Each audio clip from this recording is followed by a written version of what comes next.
The rain pelted the rooftop, sharp and unrelenting, as Sergeant Mason barked orders over the wind. Move. Now.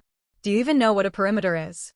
His boots splashed in the puddles as he shoved Private Langford aside, forcing him toward the barricade. Langford stumbled, his hands slick, fumbling with the radio. I've got it, Sergeant, he stammered. Mason slammed a fist against the metal railing, making Langford flinch. Got it. You think got it keeps you alive out here?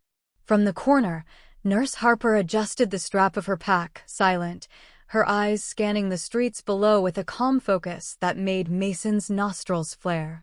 Harper, this isn't a sightseeing trip, he snapped. You're in my way. Move it. She didn't answer. She just stepped lightly past him, checking the wounded soldier at the stairwell with a swift efficiency that drew a tight line from Mason's jaw to his temple. Step aside, nurse, he barked, voice low and sharp. This is serious business, not your little field clinic. Harper's hand froze over the soldier's bandage. She looked up once, steady and unwavering. I know what I'm doing, she said, voice even. Mason snorted, leaning closer, his shadow swallowing her in the dim light. Do you, though? Or are you just pretending so you can play hero? A sharp crack of thunder punctuated the tension, and the soldiers around them flinched. Langford muttered under his breath, cursing the sergeant's arrogance. You think this is funny? Mason barked, eyes burning with contempt. Harper didn't move. The wounded soldier coughed, his hand weak, and she pressed a bandage tighter, ignoring Mason's glare. Around them, the rain intensified, each drop a drumbeat to the unspoken war between authority and competence. Mason's fist rose, trembling with anger as he took a step toward her. I said move. Harper's gaze didn't waver. And in that instant, the air tightened, the audience feels the imbalance, hears Mason's dominance, and instinctively sides with her quiet, disciplined resistance. The helicopter rotors chopped the rain into the night, echoing off the concrete walls of the forward operations base. Harper moved quickly along the wet corridors, her boots silent compared to Mason's heavy stomps behind her. You've been on the field before, haven't you? Mason barked, voice carrying over the wind. He jabbed a finger at the checklist in his hand. Answer me. Harper glanced down at the documents without flinching. I've been deployed with the 2nd Battalion, medevac rotations. Field triage extraction, casualty stabilization, she said, each word clipped, precise. Mason snorted.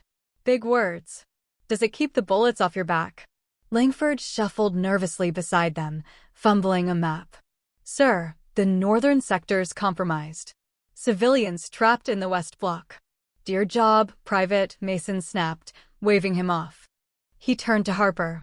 And you, nurse, don't get in the way of real combat. You think a bandage changes this? Harper crouched to adjust in 4-line on a young soldier, her hands steady despite the storm. Sometimes a bandage keeps someone alive long enough to fight another day, she said softly. Around them, the base hummed with activity, radios crackling, boots on metal stairs, the sharp bark of other officers. Soldiers carried ammo, checked weapons, and scanned the perimeter, all moving within strict chains of command. Every step, every gesture reinforced who outranked whom. Mason's jaw tightened as he watched Harper, irritation coiling in his shoulders. He was used to control, orders executed without hesitation. But here, in the rain-soaked chaos of the forward base, she moved with authority that didn't come from rank, and it made him uneasy. Langford shifted uneasily. Ma'am. Sir, what's our next move? Harper's eyes scanned the sector, calm and focused. We secure the evac point first, then sweep the east corridor for survivors. Mason, I need you on Overwatch, cover fire, not interference. The sergeant's glare could have cut metal, but Harper didn't flinch. The audience begins to understand her competence, Mason's prideful dominance, and Langford's inexperience, all while remaining embedded in the military environment. The rain had eased into a cold drizzle by morning, leaving the concrete of the forward base slick and reflective. Soldiers moved in tight formation toward the training yard, boots striking the metal grates with precision. Mason's eyes were sharp, scanning the line for any hint of weakness. Harper trailed just behind, medical pack secured, her movements deliberate but calm. "Private Langford," Mason barked, his voice cutting across the yard. "You call that attention to detail? Pick up your pace." Langford scrambled forward, boots slipping in the puddles. Mason turned his gaze to Harper, the corner of his mouth curling. "And you," he said, voice loud enough for the formation to hear, "why are you even here? You think this is a nursery school?" Harper stopped, adjusting the strap on her pack without a word. Mason leaned closer, his shadow swallowing her in the dim dawn light. "Do I need to remind you that you outrank nothing in this line?" She merely nodded, keeping her eyes on the soldiers in front. One of them, a young corporal named Diaz, glanced between the two, jaw tight, clearly unsettled by Mason's tone. The subtle tension spread through the formation like a low hum, the soldiers instinctively bracing themselves. "Let's run the obstacle course," Mason barked. "And Nurse Harper." He paused, letting the rain catch on his bald head. "You're going first. Don't slow the line."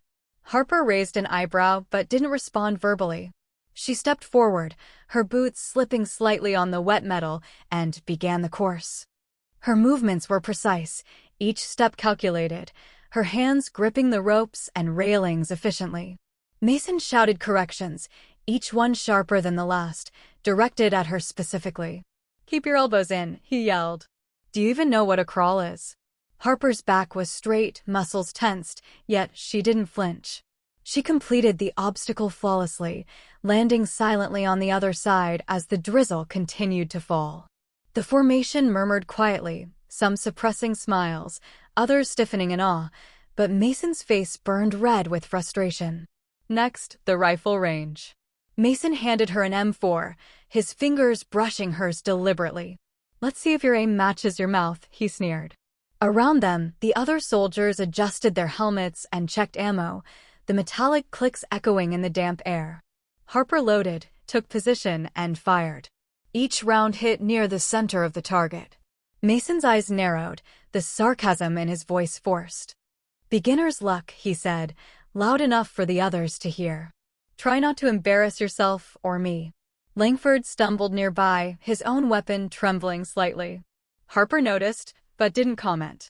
She reloaded and fired again, hitting each successive target with quiet precision. The formation's chatter stopped, all attention on Mason's reaction. He turned, jaw tight, and barked enough. "Move on, all of you. And you, don't think this absolves you of incompetence elsewhere." By mid-morning, the mess hall was buzzing. Soldiers lined up for breakfast, trays clanging, conversations low but tense. Mason leaned against a table, arms crossed, eyes following Harper as she served water to a few recovering soldiers. "You're doing it wrong," he said suddenly, voice cutting through the chatter. "That's not the proper ration method. Step aside." Harper's hands didn't falter. She tilted the cup, poured water evenly, and placed it in front of the soldier without looking at Mason. Around them, officers shifted uncomfortably, sensing the rising tension. "You're a nurse, not a commander," Mason snapped. "Do you understand what that means?" She glanced briefly at him, expression neutral, then returned to her work. A corporal whispered to Diaz, "He's losing it." Outside, the storm clouds had lifted, leaving gray light over the perimeter. Mason marched Harper to the helicopter landing zone. "Carry the extra med packs," he ordered. "Keep pace with the team. Or are you afraid you'll break a nail?" Harper lifted the packs without complaint, adjusting straps, keeping her posture steady. She moved efficiently, helping two struggling soldiers without slowing, their eyes grateful but cautious. Mason's glare burned over her shoulder. "You're making me look bad in front of everyone," he muttered under his breath, barely audible, yet the tension carried across the concrete yard. On the perimeter, an unexpected alarm blared. The northern sector reported civilians trapped in a collapsed building. Mason barked orders, his usual confidence faltering under pressure. "Langford, you get the evac point. Harper, you're with me." Harper nodded. She didn't speak, but her eyes scanned the surroundings, noting hazards, structural weaknesses, and possible fire points. Mason ran ahead, barking and pointing, but misjudged the route. A puddle of water hid debris, and he stumbled, catching himself awkwardly. Harper's hand shot out, steadying him without a word. "Don't touch me," he snapped, yanking away. The soldiers around stiffened. Harper didn't respond verbally. She simply helped the injured civilian step over rubble, hands firm and confident, her efficiency clear to all. Later, back at the base, Mason called a meeting in the operations room. The other officers filed in, some avoiding his gaze, others clearly uncomfortable. Mason's voice was clipped, sharp. "This is unacceptable. I don't know why she's still here." Harper stood near the map table, glancing down at the diagrams. Her hands adjusted the markers to indicate evacuation paths, injuries, and risk zones. "Sir," she said calmly, "all patients accounted for. The evac was successful. No injuries beyond initial collapse." Mason's fingers tightened around the edge of the table. "You don't know what it means to command respect." Other soldiers shifted. Diaz leaned slightly toward a senior NCO, whispering. Harper's quiet competence was impossible to ignore.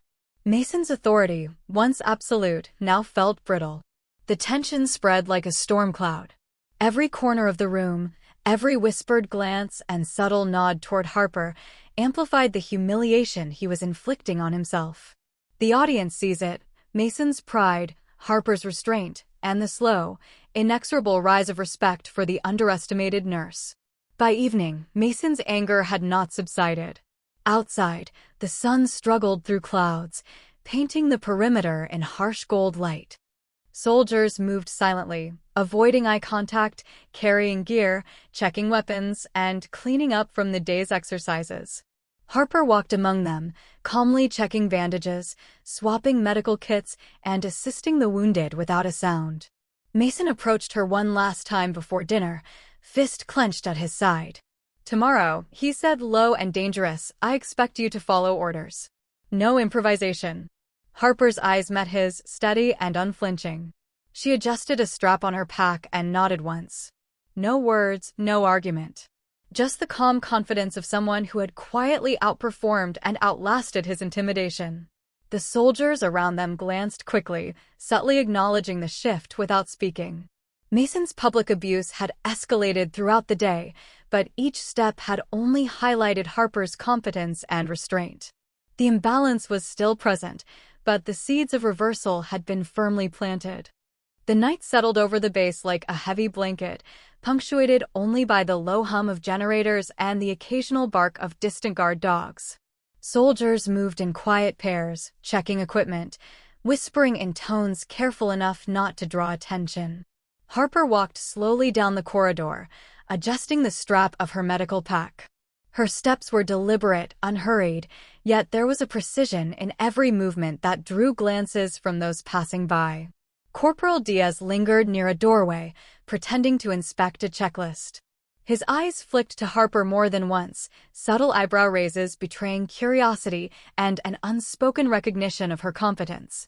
Mason passed behind him, heavy boots clanging, and Diaz stiffened, quickly lowering his gaze. The difference in the way he observed Harper and Mason was small, almost imperceptible, but the tension in the room thickened. In the operations room, the after-action reports from the morning's perimeter sweep lay scattered across tables. Officers murmured quietly, pointing to charts and maps, their voices low.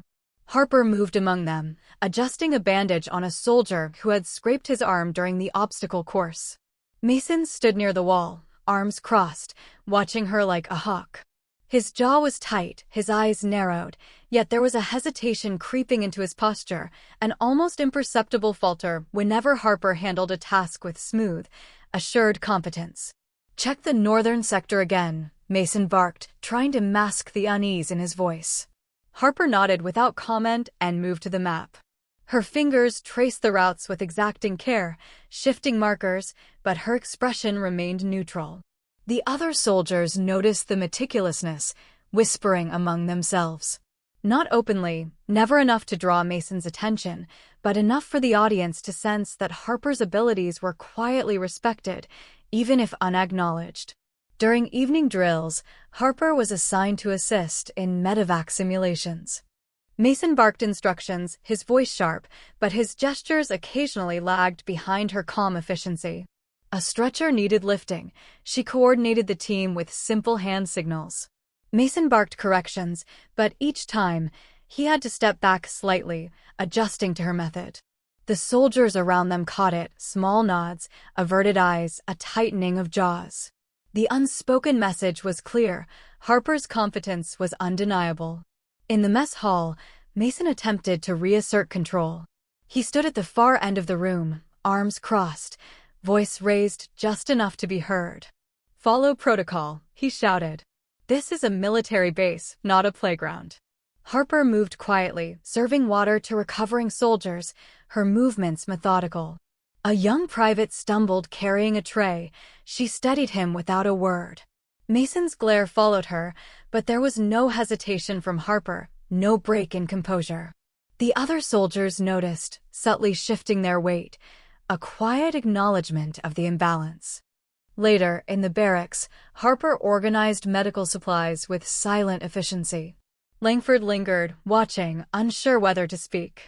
He noticed Mason pacing outside the room, muttering under his breath, hands trembling slightly as he checked a clipboard for the third time.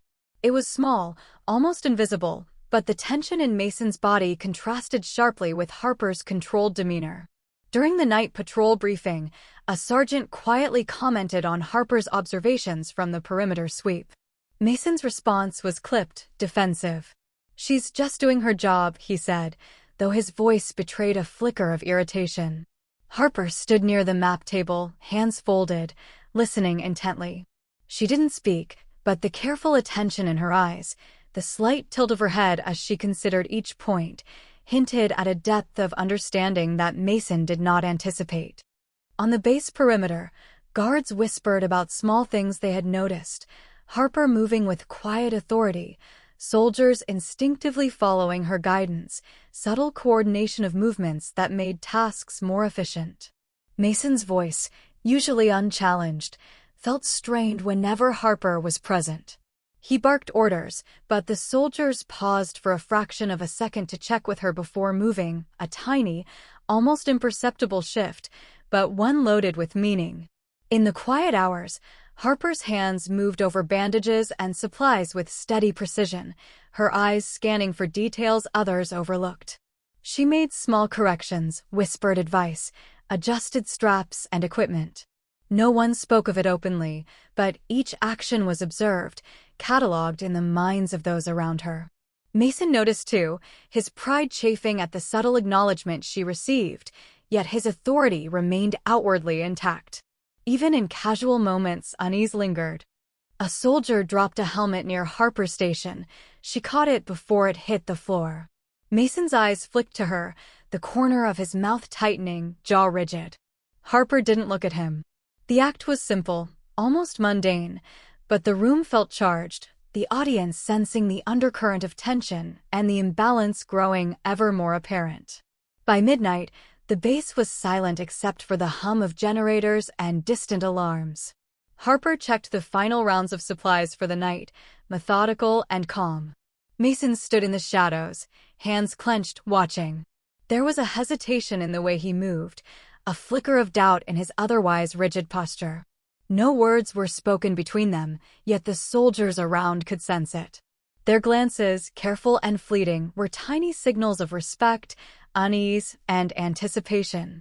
Small, silent cues, Harper's controlled movements, Mason's growing irritation, soldiers' subtle acknowledgement, built an invisible tension across the base. The audience felt it. Something was off. Mason's authority, once absolute, was beginning to strain under the quiet, unspoken competence of the nurse he had underestimated. Every glance, every adjustment, every careful movement fed the unease. By the early morning hours, the base seemed to hold its breath. Harper moved among sleeping soldiers, checking straps and bandages, adjusting water bottles, and quietly signaling minor corrections to Langford. Mason watched from the shadows, fists clenched at his side, jaw tight, every muscle taut. No one spoke, yet the tension was palpable. The stage was set. The audience could sense that the balance of authority was subtly shifting, though no reveal had occurred. Harper's quiet competence contrasted with Mason's faltering control. Each microaction, each careful reaction, hinted at the reversal to come, but it remained unspoken, invisible, restrained. The unease stretched across the corridors, the mess hall, the perimeter, and the barracks. Something was coming. Everyone, even Mason, could feel it, though no one would voice it aloud. The early sun cast long shadows across the base, the concrete slick from the night's drizzle. Soldiers were already moving in formation, checking gear and scanning the perimeter. Mason barked orders, his voice sharp, trying to mask the lingering tension from the previous day. Harper walked beside him, quiet, methodical, adjusting the straps of her pack as if the storm had left her unshaken. The morning drill began with a simulated extraction. Mason directed the team with clipped instructions. Move fast. Eyes open. No mistakes. He paused, glancing at Harper, his gaze lingering a fraction too long, a flicker of doubt crossing his eyes. She didn't react to scrutiny, but her hands moved with practiced efficiency, securing stretchers and coordinating the soldiers without hesitation. A soldier stumbled over a low barrier. Harper caught him before he fell, her grip firm but gentle, guiding him to steady footing. Mason's eyes narrowed. "What did I tell you about interfering?" he barked, but his tone wavered slightly. The soldiers around caught it. He had meant to chastise her, but his authority stumbled against her competence. During the obstacle course later, Harper's pack caught on a railing, tipping her forward. She rolled, twisting midair, and landed perfectly, barely losing a second. Mason barked, "Watch your step," but his voice lacked conviction. The near miss was brief, but the formation paused, glancing at her. The audience senses the subtle edge. Harper is skilled beyond expectation. At the rifle range, Mason had set up a timed exercise, instructing the soldiers to clear targets under pressure. He glanced at Harper, expecting her to falter. She loaded her M4 with quick, precise motions, taking position as he watched. A target popped up unexpectedly to the side, her line of sight blocked. Without hesitation, she adjusted, firing accurately, each round landing closer to the bullseye than even Mason's instructions suggested. A few soldiers muttered quietly, impressed. Mason's jaw tightened. He had intended this to be her moment of failure, but instead, it only highlighted her skill. Later, in the mess hall, Mason attempted another public reprimand. "Miss Harper, do you even know protocol?" he snapped, voice echoing across the room. Harper moved calmly among the soldiers, serving water, reorganizing trays, and checking on those who struggled with their gear. One soldier dropped a tray near her. She caught it mid-fall, pivoting and setting it back without spilling a drop. The motion was so fluid, so controlled, that even Mason hesitated to interject. The whispers started. Diaz exchanged a glance with another corporal. "Did you see that?" one murmured. Harper's competence was becoming impossible to ignore. Mason, noticing the attention, tried to redirect the focus to himself, raising his voice, but the soldier's eyes flicked involuntarily toward her small acts of precision. On the perimeter, during a brief security check, a low-hanging wire threatened to trip Langford. Harper's hand shot out, guiding him over it without breaking stride. Mason had been just a step behind, ready to enforce discipline, but her quick intervention prevented a potential accident. The audience feels the subtle tension. She's aware, capable, always one step ahead, yet Mason remains oblivious or unwilling to admit it. During an unexpected emergency drill, a smoke canister malfunctioned, filling a corridor with thick white fog. Mason called out hurried instructions, but his voice was lost in the chaos. Harper navigated the space like a trained operative, guiding soldiers safely through the smoke, signaling with small gestures that only those paying attention could follow. Mason's face flared red as he struggled to regain control. Every near miss, every split-second intervention, left the audience questioning just how much skill Harper possessed. Even small details, catching dropped gear, reading subtle cues in the team, anticipating problems, built an unspoken awareness among the soldiers. Mason's authority was challenged not by confrontation, but by quiet competence. The audience begins to sense that Harper is no ordinary nurse. Every glance, every precise movement, every near-miss incident hinted at hidden experience, yet nothing was openly revealed. By evening, Mason stood alone near the perimeter, arms crossed, muttering to himself. Harper moved past, checking a map, pointing out minor corrections to Langford without raising her voice. Mason followed, a step behind, trying to assert dominance, but the subtle unease was evident in the stiffness of his movements. The soldiers noticed. Even the most junior glanced at Harper with a spark of recognition, their trust quietly shifting. The night descended slowly. Harper moved through the base, methodical, silent, correcting small oversights and helping soldiers prepare for rest. Mason's eyes followed her, tight and wary. The audience senses it.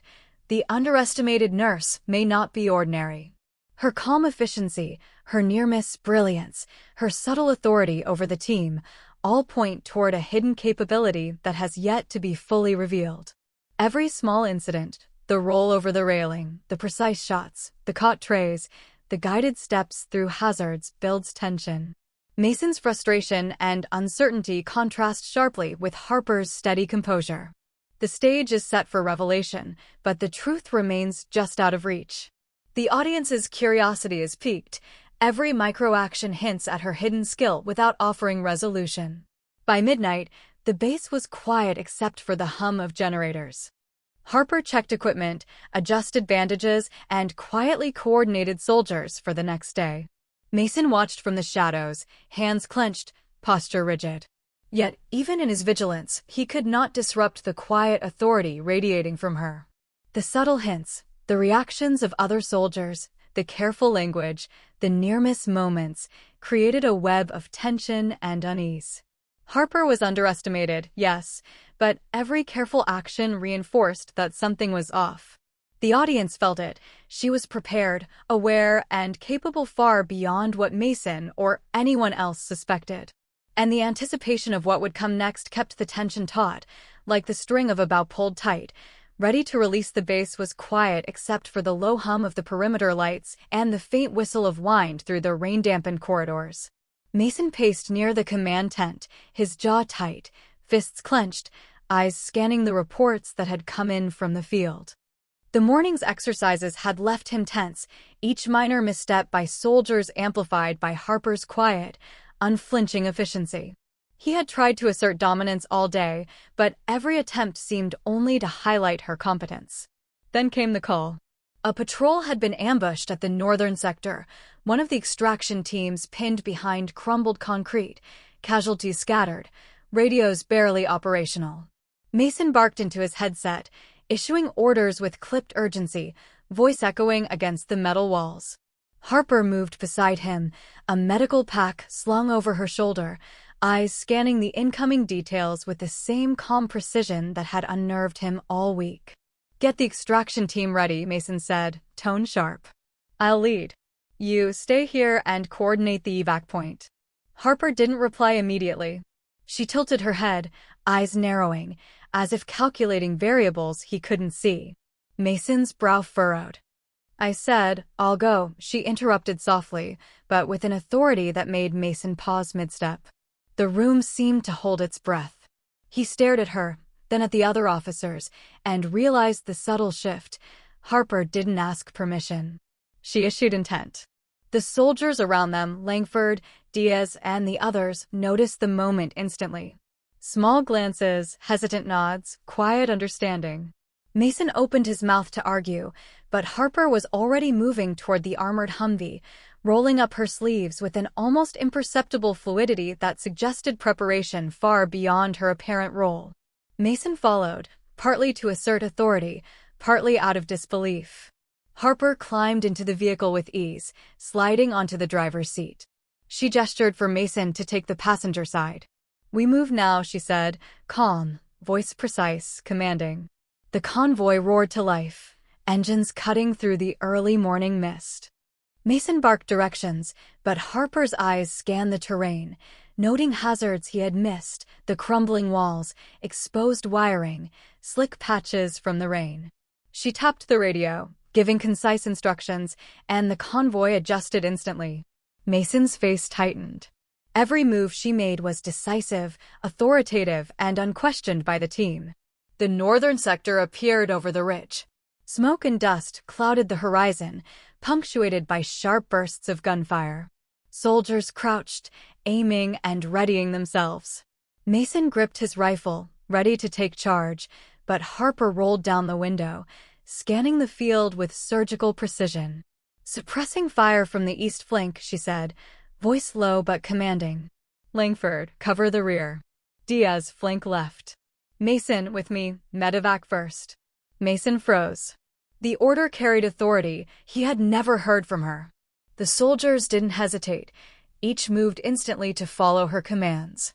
His voice, once unchallenged, was now redundant.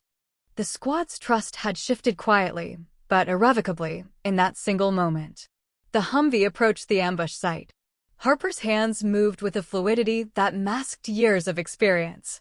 She leaned over Langford's shoulder, adjusting his aim subtly. Bullets kicked up around them, and she stayed calm, unshakable, guiding the team as if they had trained together for months rather than hours. Mason barked again, but his instructions were drowned out by the precision and speed of Harper's actions. A soldier fell to the left, pinned by debris and smoke.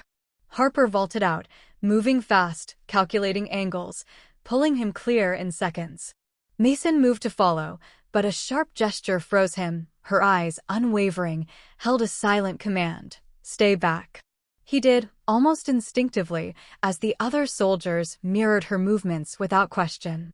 Harper worked methodically, triaging the wounded, coordinating the extraction under fire. Her hands were calm, deliberate, yet impossibly fast: bandages, IVs, commands, positioning, all executed in seamless order. Each action drew quick nods and quiet acknowledgments from the soldiers. Langford's wide-eyed astonishment mirrored in Diaz's tight-lipped focus.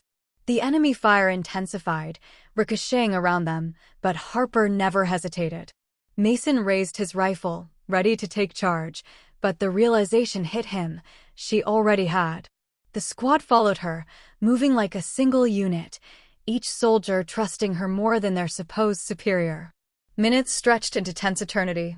Harper coordinated the evac, directed suppressive fire, and extracted the wounded with precision. Then, without warning, a small explosion threw debris across the road. Mason instinctively ducked. Harper dove, rolling across slick concrete, her movements fluid, controlled, lethal in their efficiency. She helped a soldier to his feet, gesturing to Langford to cover the rear. Mason's heartbeat raced. The command he had clung to all week, the unquestioned authority he wielded, had been eclipsed in a single moment. Harper's presence alone had reshaped the chain of command. He was no longer in control. The team moved under her authority. Finally, as the smoke cleared, Harper signaled the extraction point. The Humvees and medevac trucks aligned seamlessly.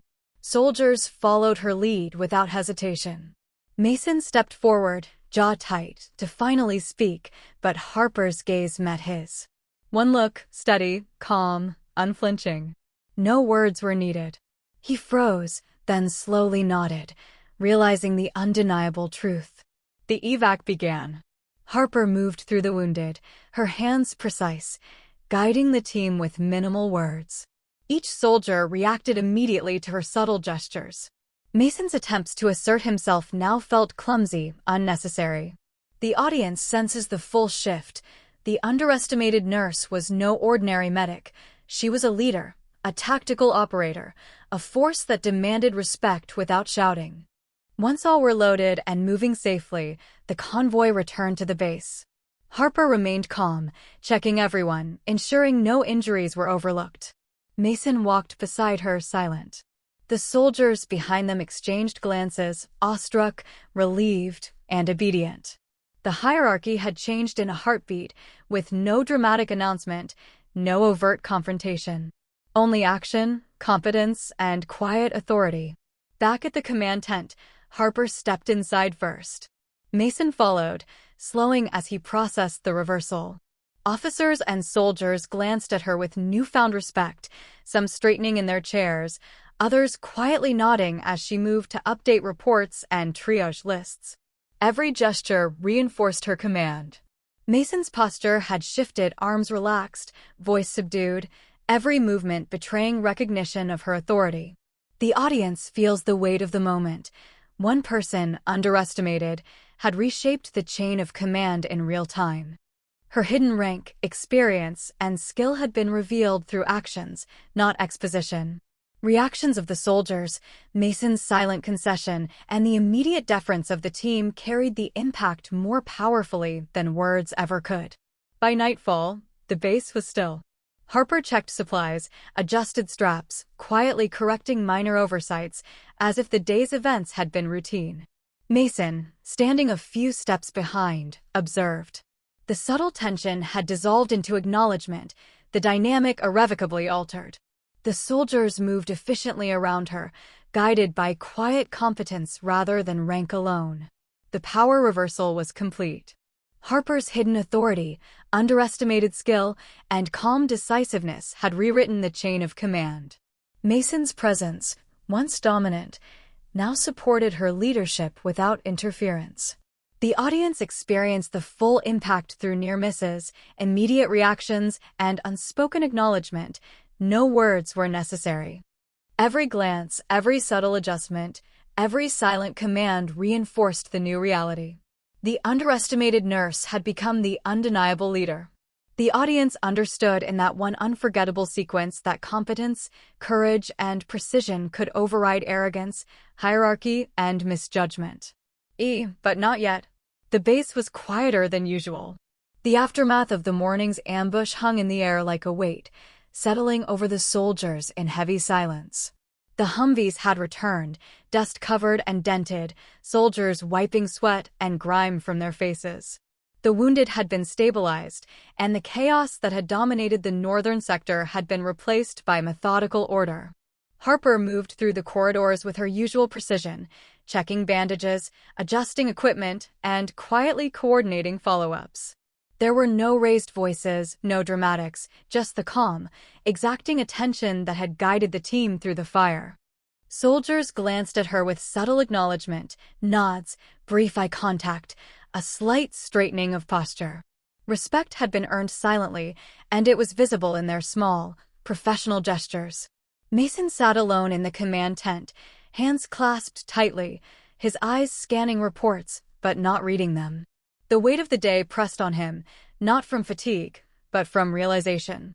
Every command he had barked, every attempt at control, had been unnecessary. Harper had led with authority that no rank could contest. His jaw remained tight, yet there was no anger now, only quiet reflection. He had been humbled, professionally, by someone he had underestimated, and he knew it. Langford and Diaz moved through the mess hall, cleaning up trays, quietly discussing the drills and extraction. "I didn't know she could," Langford started, voice low. Diaz shook his head, finishing the sentence without words. They were processing the day's events in real time, the recognition of Harper's skills settling slowly into the collective consciousness. The morale of the unit had shifted, but not in the way Mason feared. There was no resentment, only a cautious admiration that had grown naturally from witnessing competence under pressure. Later, the debriefing began. Harper presented the reports succinctly, pointing out injuries, equipment losses, and areas of improvement for future operations. Mason listened, offering corrections only where procedural adherence required it, and even then, his tone was moderated. The other officers followed her lead, jotting notes, adjusting plans, responding to her instructions without hesitation. The hierarchy had adjusted organically, her authority now recognized, her role cemented by action, not rank alone. Outside, the soldiers patrolled in shifts. The air smelled of wet concrete and smoke from the morning's drills. Harper moved alongside them, guiding, observing, occasionally offering a hand to steady a soldier on uneven terrain. Each interaction was subtle, efficient, authoritative. The team functioned seamlessly under her quiet guidance. Mason followed at a measured pace, silent, allowing her the space to direct operations. In private moments, Harper reviewed the day's events with Langford. She offered brief advice, focusing on procedures, small adjustments, and tactical considerations. There was no lecture, no embellishment, no need for self-aggrandizement. Langford absorbed the guidance, his respect deepening with each precise instruction. The audience sees the emotional impact not through internal monologue, but through the deference, focus, and attention the soldiers give her. Mason's reflection continued. He had issued commands all morning, but she had anticipated nearly every contingency. He had misjudged her abilities, and that misjudgment had been exposed in the field. It was a professional lesson, hard-earned. Yet there was no humiliation in exaggeration, no over-the-top dramatics, only the recognition of skill, courage, and leadership that had been quietly present all along. By evening, the base had settled into a routine. Soldiers cleaned weapons, checked communications, and performed minor maintenance. Harper moved through the ranks, adjusting minor oversights, distributing medical supplies, checking bandages, and coordinating logistics for the next day. Every action reinforced her competence and the natural respect she had earned. Mason observed quietly, his posture relaxed but attentive. When Harper moved to correct a misaligned gear crate, he stepped aside without comment, letting her take the lead. In the past, he would have enforced his authority with sharp words and gestures. Now, the silence between them carried acknowledgement, a professional respect forged by action, not argument. The soldiers' reactions told the story. There were no overt declarations of loyalty or allegiance, no chants or dramatics. Just subtle gestures, a straightened back, a slight nod, a glance that lingered a moment longer on her movements. These were the markers of recognition, the unspoken understanding that she had led with authority, competence, and calm under pressure. That night, Harper checked the final round of medical supplies, quietly updating logs and ensuring all reports were accurate. Mason lingered at the edge of the room, watching, not interrupting. The tension that had defined the previous days had dissolved into a professional equilibrium. Her authority was acknowledged, her competence unchallenged. Mason's pride had been tempered, but not broken. The audience sees him as reflective, humbled, and aware. No one sought revenge. No one exaggerated the events. The morning's ambush, the drills, and the extraction had all resulted in lessons learned, skills recognized, and trust earned. Soldiers moved with purpose, guided by Harper's quiet authority, confident in her ability to lead. The consequences were realistic, recognition of true skill, a subtle shift in hierarchy, and professional humility. In the final moments, the base grew still. Soldiers rested, vehicles were cleaned, and communications were checked. Harper walked among them, adjusting minor errors, quietly ensuring efficiency. Mason remained a step behind, silently acknowledging her leadership, watching the team operate under her guidance. The emotional weight was carried in gestures, nods, and brief eye contact. The audience feels the impact through these professional, restrained reactions rather than exposition. The day ended as it had begun, with calm precision. The chain of command had shifted, authority now properly aligned with competence. Harper's quiet leadership had not been announced with fanfare, but earned through action, skill, and unflinching focus under pressure. Mason had learned his lesson in humility and professional respect, and the soldiers had learned theirs in trust and attention to true leadership. By nightfall, the base was calm, disciplined, and prepared. Harper checked her supplies one last time, adjusted straps, and moved through the corridors with the same quiet authority that had defined the day.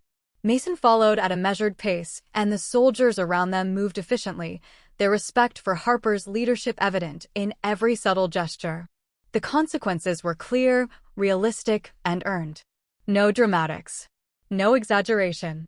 Just the quiet weight of earned authority and professional respect. The audience is left with a lingering impression. Competence and leadership command respect. Humility is recognized, and misjudgment carries natural consequences. The emotional and professional impact resonates without embellishment, grounded firmly in realism. The night settled over the base like a thick, quiet blanket. Generators hummed in the distance, sending waves of soft, mechanical light across the concrete paths. Soldiers moved slowly through the corridors, their steps measured after a day that had tested both skill and judgment. The adrenaline that had dominated the morning's ambush had faded into a steady calm. The base now breathed with a controlled rhythm, each movement deliberate, each glance purposeful. Harper moved among the soldiers quietly, her presence a subtle anchor. She checked a bandage here, adjusted a strap there, offered a brief nod of acknowledgement to a private who had struggled through the morning's exercises. No words were wasted.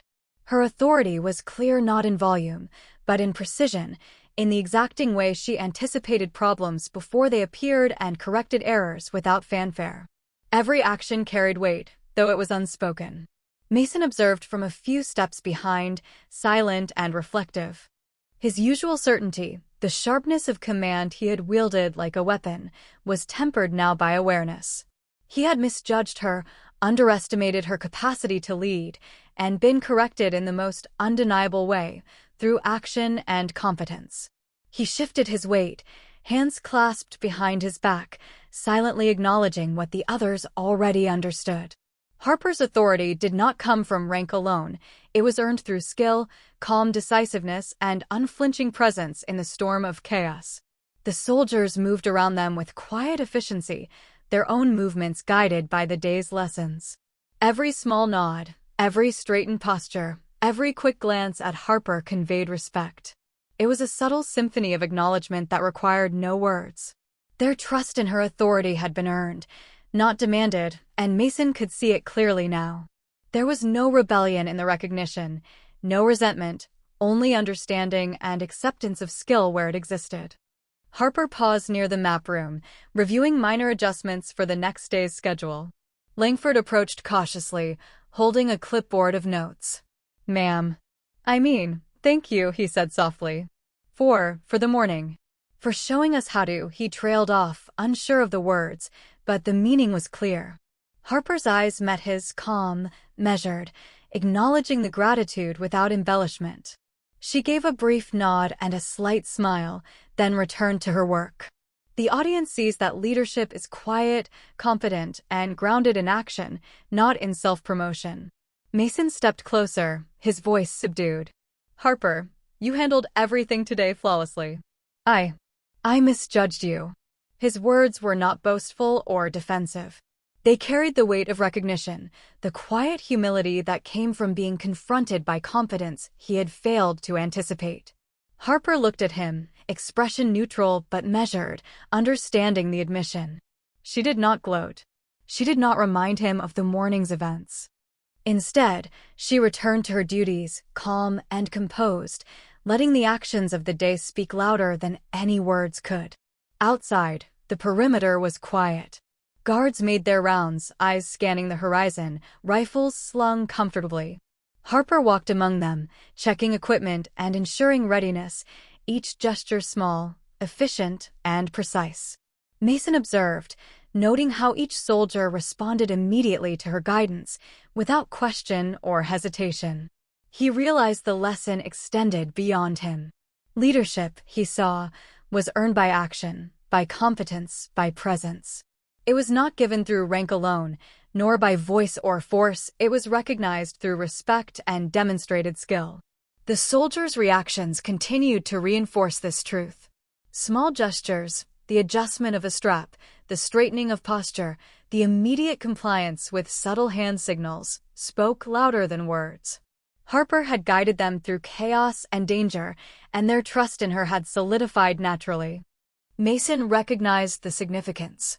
Authority carried weight only when accompanied by skill, humility, and calm decisiveness. Without those qualities, rank alone could not command true respect. Later, Harper checked medical supplies, quietly reviewing inventories, correcting minor oversights. Every soldier she passed moved efficiently, almost instinctively, adjusting to her presence. Mason stood back, observing, his reflection silent. The day's events had humbled him, not through humiliation, but through recognition of undeniable capability. He understood that leadership was not about ego, not about enforcing control for the sake of it. It was about being competent, reliable, and measured, especially under pressure. In the quiet moments, Harper paused near the training yard, watching as the soldiers performed routine checks. She noted minor corrections, subtle errors, and quietly addressed each. There was no fanfare, no applause. Yet the impact of her actions was clear. The team moved more efficiently, more cohesively, more confidently than before. The audience senses the quiet mastery of leadership, authority established through competence, not intimidation. Mason approached her, silent for a moment, then spoke softly. "I've been a commander for years, but I learned more from watching you today than from any drill or manual. Your leadership, it's real. It's earned." Harper's eyes met his, steady and calm, acknowledging the statement without responding beyond a nod. The lesson was mutual. True authority required both competence and humility. Mason's realization was profound, carried not in dramatic confrontation, but in quiet observation. Across the base, soldiers adjusted gear, checked radios, and moved with precision. Each micro-interaction, the careful positioning of a pack, the quick glance at a colleague, the subtle corrections made without fanfare, was evidence of Harper's quiet influence. Mason observed each gesture, noting how respect was earned through competence and calm decisiveness, not by assertion of rank alone. The evening descended slowly. The base lights cast long, soft shadows. Harper walked through the corridors, checking final equipment, making last-minute adjustments. Soldiers moved efficiently around her, anticipating needs without instruction. Mason followed a few steps behind, silent, reflective.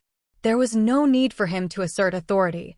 The hierarchy had shifted naturally, organically, without force. The consequences of the morning's events had solidified into professional respect, trust, and acknowledgement of skill.